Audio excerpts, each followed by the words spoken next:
পারিপার্শ্বিক চাপ, দুশ্চিন্তা, মানে ঝগড়াঝাটি অথবা মানে পারিবারিক সংকট, এটা যে মাকে মেজর ডিপ্রেশনে নিয়ে যাবে এই ধারণাটা সঠিক না।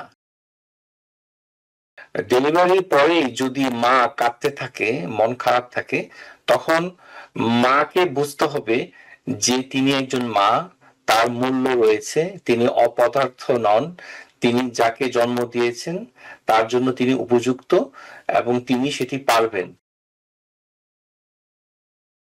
মা মনে করে যে আমি আসলে এই শিশুকে লালন পালনের যোগ্য না, অথবা পরিবারের মধ্যে যদি আগে থেকে একটা চাপ থাকে, তার ভিতরে একটা পূর্ব ধারণা থাকে যে এই পরিবারটি তার কাছ থেকে হয়তো আশা করছিলেন যে ছেলে সন্তান হবে বা মেয়ে সন্তান হবে, কাঙ্ক্ষিত সন্তানটি সেই লিঙ্গের নয়। তো এরকম একটা ধারণা যদি সেই মায়ের মধ্যে আগে থেকে থাকে, বা আরো কোনো চাপ থাকে তার উপরে, যেটা তার হাজবেন্ড থেকে সেই চাপটা থাকতে পারে, বা পরিবারের শ্বশুর শাশুড়ি থেকে থাকতে পারে, ওভারঅল একটা চাপ যদি তার উপর থাকে, তাদের একটা আকাঙ্ক্ষার প্রকাশ যদি তার এই যে ডেলিভারির মধ্যে তাদের মধ্যে কোনো স্বস্তি না আনে, সেটা কি তাকে প্রভাবিত করতে পারে, তার এই যে পূর্ব ধারণাটা?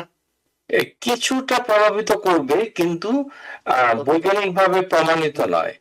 আমরা যেটা বলতে চাই যে মানুষের মস্তিষ্ক অত্যন্ত সুগঠিত এবং মস্তিষ্ক নিজেই কতগুলো কেমিক্যাল মানে নিঃসরণ করে, যেটাকে আমরা নিউরো ট্রান্সমিটার বলি অথবা হরমোন বলি।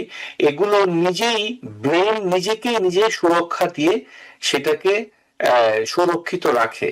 অর্থাৎ পারিপার্শ্বিক চাপ, দুশ্চিন্তা, মানে ঝগড়াঝাটি অথবা মানে পারিবারিক সংকট, এটা যে মাকে মেজর ডিপ্রেশনে নিয়ে যাবে এই ধারণাটা সঠিক না। কিন্তু যদি আগে থেকেই ওই মায়ের, আমরা বলবো যে জেনেটিক্যালি প্রিডিসপোজিশন যদি থাকে, যে তার ডিপ্রেশন হওয়ার সম্ভাবনা যথেষ্ট কারণ রয়েছে, যেটা আমরা দেখতে পাচ্ছি না, অজানা কতগুলো জিন এটার জন্য তৈরি হয়ে বসে আছে, তখন ওই যে পারিবারিক সংকট গুলো সেটাতে কন্ট্রিবিউট করে, অর্থাৎ এটার উৎপাদনে সহযোগিতা করে। কিন্তু এটা মূল কারণ না। না, এটি মূল কারণ, এটা মূল কারণ। আমি বুঝতে পেরেছি বিষয়টা। তার মধ্যে যদি ডিপ্রেশনের হওয়ার জন্য মস্তিষ্কে সব সমস্যা থাকার কথা, সেগুলি যদি আগে থেকেই থাকে, আপনি যেসব মানে চিকিৎসা বিজ্ঞানের যেসব টার্ম ইউজ করলেন, যে নিউরো ট্রান্সমিটার জনিত সমস্যা বা অন্য সমস্যা, সেগুলো যদি থাকে, তখন তার মধ্যে এই প্রবণতাটা ভবিষ্যতে হতে পারে, তবে পারিপার্শ্বিকতা সেটাকে উস্কে দিতে পারে। অনেক ধন্যবাদ। আমি এই জিনিসটা এই জন্য ক্লিয়ার করলাম যে অনেকে হয়তো ভাবেন যে উনি পরিবারে নেগলেক্টেড ভাবছেন, নিশ্চয়ই তার প্রতি সেরকম নেগলিজেন্সি এর আগে শো করা হয়েছে, যে কারণে উনি ভাবছেন, এবং সে কারণে এটা হয়েছে।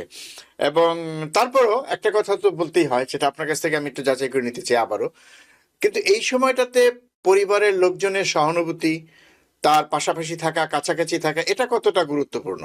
অত্যন্ত গুরুত্বপূর্ণ।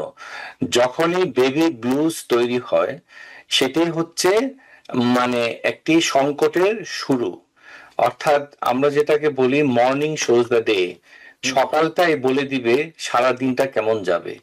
অর্থাৎ ডেলিভারির পরেই যদি মা কাঁদতে থাকে, মন খারাপ থাকে, তখন মাকে বুঝতে হবে যে তিনি একজন মা, তার মূল্য রয়েছে, তিনি অপদার্থ নন, তিনি যাকে জন্ম দিয়েছেন তার জন্য তিনি উপযুক্ত এবং তিনি সেটি পারবেন। তার সক্ষমতা, তার নিজের উপরে যে ভরসা করার ক্ষমতা, এবং সেই সাথে তার পারিপার্শ্বিক যে লোকগুলো রয়েছে, যেমন তার শাশুড়ি অথবা নিজের মা অথবা মানে স্বামী এবং অন্যান্য সন্তান, তারা এই প্রসূতিকে সাহস যোগাবে। যদি যোগাতে পারে, তখন মস্তিষ্ক সেটাতে একটা পরিবর্তন আনবে। সেই পরিবর্তনের মাধ্যমে ওই প্রসূতি মা ওই যে মন খারাপটাকে রুখে দিতে পারবে। কিন্তু যদি দেখা যায় যে এটা করার সত্ত্বেও ডিপ্রেসড হয়ে গেছেন এবং তার ভেতর উপসর্গগুলো খুব প্রকট হয়েছে, তখন বুঝতে হবে যে এটি অসুস্থতা পরিণত হয়েছে।